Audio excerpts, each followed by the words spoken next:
dami ng mantika. Oh. Oh, yun yung panggigisa.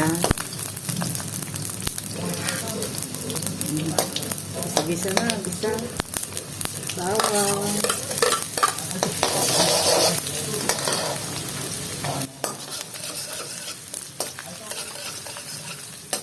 Ito tayo ng bawang.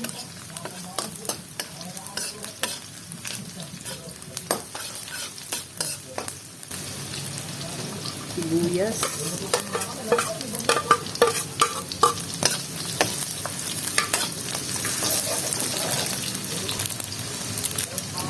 Mintang durog.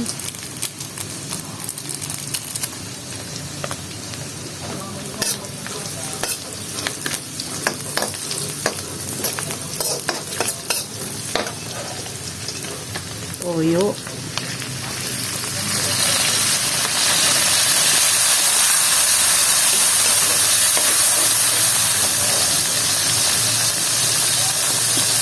Suka.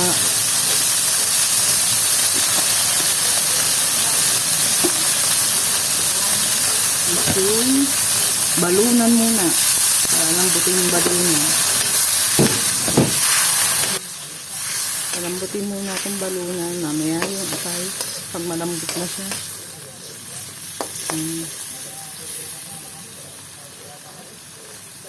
Konting bechin.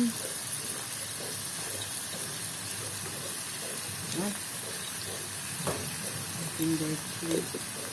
Nakapunta yung bechin. Tapos pakukuraan natin siya sa mahinang apoy. Hanggang sa lumambot.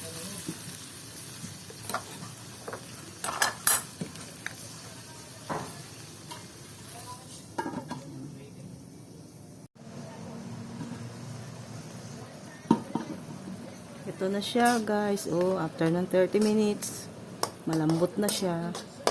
Pwede na nating isama yung atay.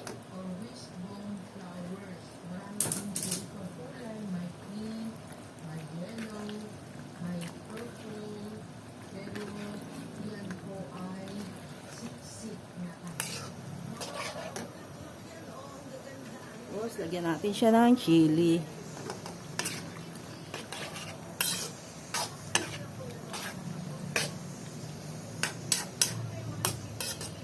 Pakuluin ulit natin siya ng hanggang mga 10 to 15 minutes.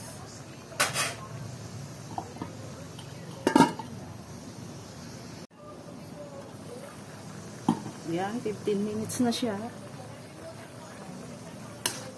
Lalagyan natin siya ng calamansi juice, mga 4 pieces to na medium size. Para medyo may lasa siyang calamansi. Yan, tiki one time. Ayun. Ang sarap. Ayos. Okay na okay. Pwede mo pa siyang paigahin guys kung gusto niyo siya ng hindi siya masyadong masabaw. Masarap yung medyo iga-iga. O kaya lagyan nyo ng sili na sarap nito. Maanghang, mas masarap. Guys, di ba ang dali lang? Thank you for watching. Don't forget to subscribe, like, shares, and comment. Salamat po.